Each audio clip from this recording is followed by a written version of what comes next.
Doesn't show up on this picture here is Kovalev's expected advantage in punching power, but would it be enough on Cleverly's home court? A hot night in Cardiff, Wales. Great excitement there. Let's go to the beginning of the fight.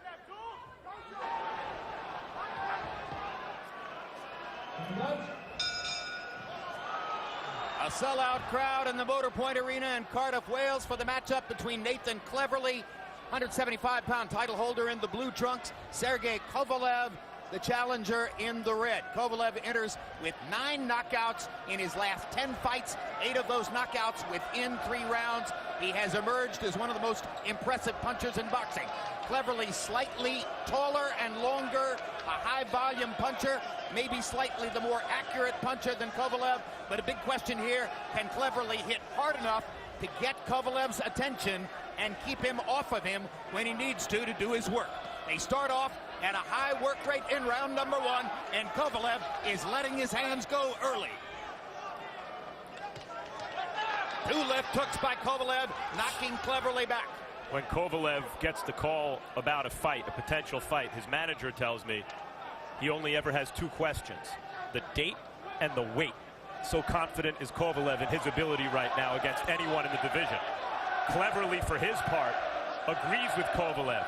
Kovalev's the most dangerous challenge at light heavyweight, but Cleverly says at age 26, he's built up enough experience to be let off the leash.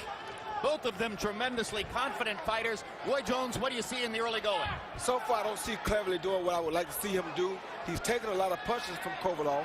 However, it is causing Kovalev to put out more than I'm used to seeing him put out.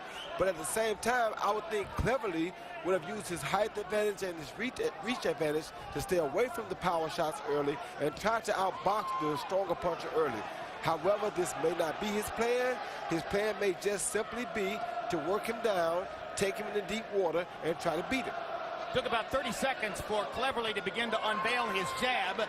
That began to give him a little bit of distance and broke up Kovalev's early tempo a little bit, but still, Sergey Kovalev tremendously aggressive in the early going, and why not, given the confidence he's built for himself in his last several fights. And Jim, you mentioned the accuracy. I actually think Kovalev has subtle skill that he's not giving credit for in terms of his timing and accuracy.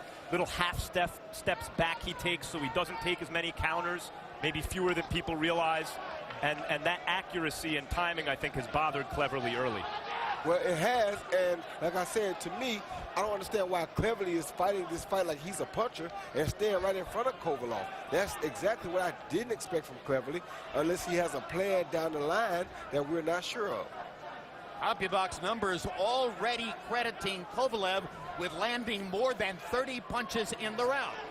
Cleverly's been getting off a little bit too in the last minute, but Kovalev remains the aggressor, as you see there, driving Cleverly back into the corner.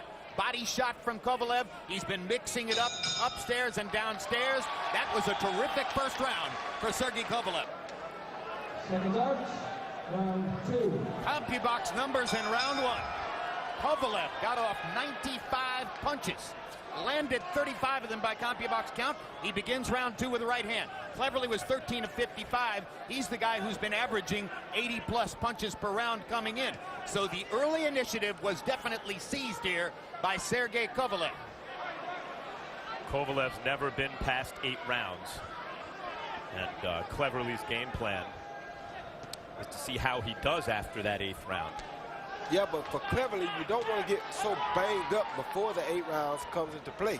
Right now, he's very red around the eyes, very red around the forehead area. Shoulder, the left shoulder. Which means he's taking a lot of unnecessary punishment early.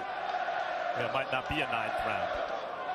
Sergey Kovalev from Chelyabinsk, Russia, and with a Russian amateur background, showed up in Don Turner's Eastern North Carolina camp in 2009.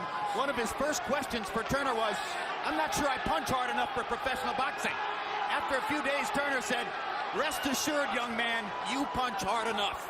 And he's cut over his right eye already. I'm not sure if it's a headbutt or a punch, but Kovalev has a cut above the right eye. Could have come from the jab of Cleverly, which has been good when he's allowed his left hand to go. Is that over the eye, Roy, or is that on the forehead? There it is, over the eye. It's over the eye, right. Yep. So an advantage early now for Cleverly. Kovalev was the one who's landing all the leather in the first round, but he's the one who's bleeding on a cut above the right eye. Cleverly's doing a good job of taking Kovalev's shots right now. That's another thing that may be in his plan, because a lot of times when a puncher sees that he can't really hurt you, it gives him a problem, or it takes away from some of the confidence of his punch. Kovalev's mouthpiece drops. Trainer John David Jackson puts it back in. For a guy dishing out so much punishment, he's got a cut on his right eye. His mouthpiece is coming out. Don't look good, does it? Kovalev, though, Roy, does a good job, as Jim mentioned, of mixing it up to the body and getting some clean body shots in along the way. So even if you can take the shots upstairs early, that doesn't mean you can late. According to our notes, this is the first time Sergey Kovalev has been cut in a professional fight.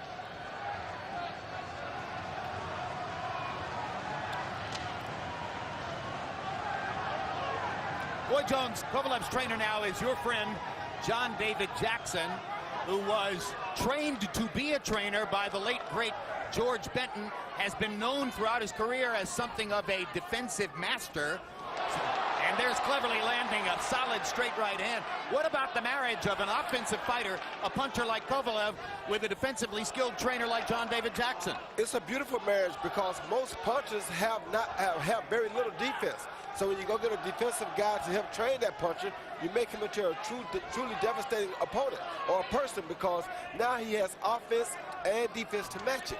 However, right here what I'm seeing is that Kovalev is throwing a lot of punches, more than he's used to throwing. Not loading up too much, not punching himself out, mixing it up downstairs. Down again, Cleverly on the canvas for the second time in the round. These are the first two knockdowns of his professional career. I think he's in bad trouble now. That shot going down at the end when he got hit while he was down, body shot. Bad body shot. There, Kovalev showing good finishing instincts, throwing that hard hook to the body. Both previous performances this year were third-round knockouts, and this referee may have stopped the fight. I can't tell. I think saved by the bell, Jim. Wow.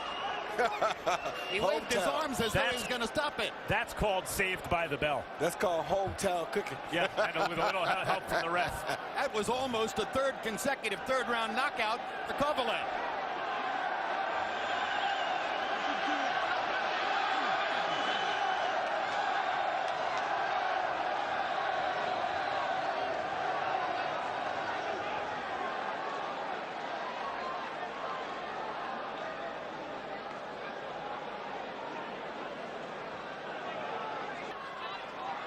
There's the left hook. It started all the damage. And Roy, that punch. It was a cross jab more than a hook. But I think he'll finish him now, because he did go to the body very good that round. And I think that'll help weaken Cleverly even more. And as round 4 begins, Cleverly's still in trouble.